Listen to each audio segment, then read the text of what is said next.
Well, from personal experience, I know that people squat because they are homeless, and they squat because rents are high.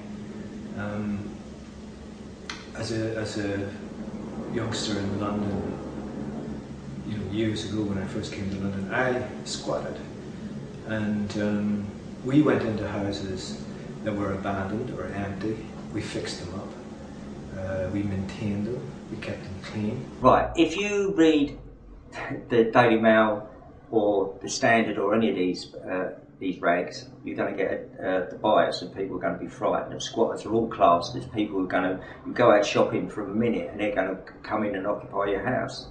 These properties which well furnished, and the people involved in there, I don't want to call them squatters, because they're not squatting, they're using properties which have been empty for 15 years, and for the basis of making it open and used for the community.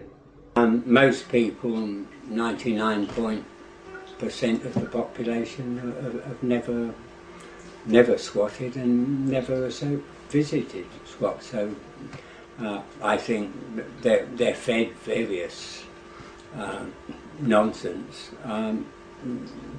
and probably tend to repeat what they get from such newspapers like this one. They're not bad. If they were bad people, I'd be one of the first people to say, "Come on, they're taking liberties. You've got to go." But they're not. If they were taking liberties, all I ever see them doing in them couple of shops was trying to improve them.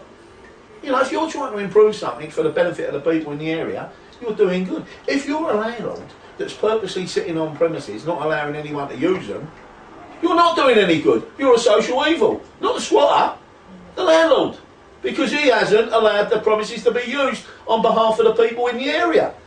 Yeah, well, these sort of headlines don't help anybody.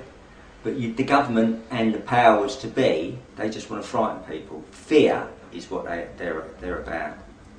And headlines like this are going to make squatting, next to child murderers if it continues like this. And it's not fair. And my son plays in the garden here, and he used to go along the roof of the warehouse, and one day he came back and he said, "Guess what?" He's 11. He said, "Guess what? There are squatters at the end of the thing." And he really got on well with them. They were very pleasant to him. He loved their company. They seemed to enjoy his company. And I said to him, "Well, maybe there aren't fairies at the bottom of the garden, but we've got the next best thing, we've got squatters."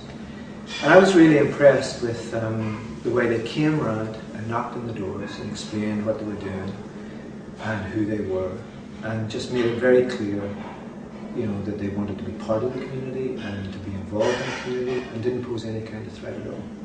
All we wanted Mr. Taylor to do was to try to let us have one of these shops for the older people's. But there's never any funding for that, but there's funding for security guards over here now, at about 1,500 quid a day, and there's about, I think, 6 or 7 of them in there. It's like Stalag 19, isn't it? Really, it's a 24-hour security service protecting the property of whoever. It's just sad, and I really don't think anybody should own more than one property.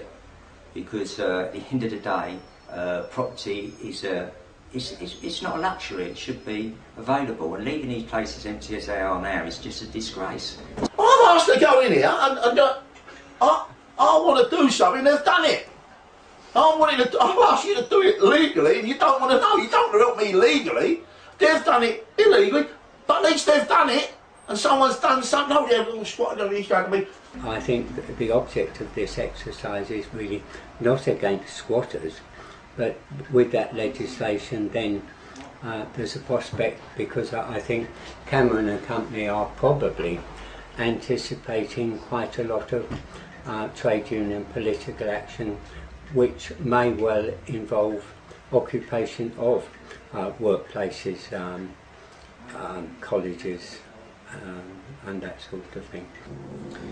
I mean, it is part and parcel of a bigger and more authoritarian approach to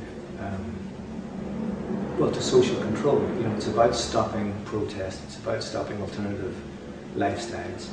It's about you know, imposing a kind of conformity and saying, well, if you know, if you do these things, you will be punished, and they're just raising the stakes.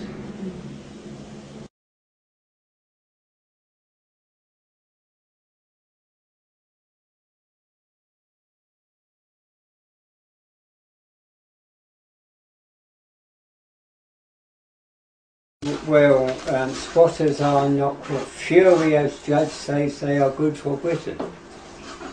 Well, well, I'm not quite sure what is good for Britain, but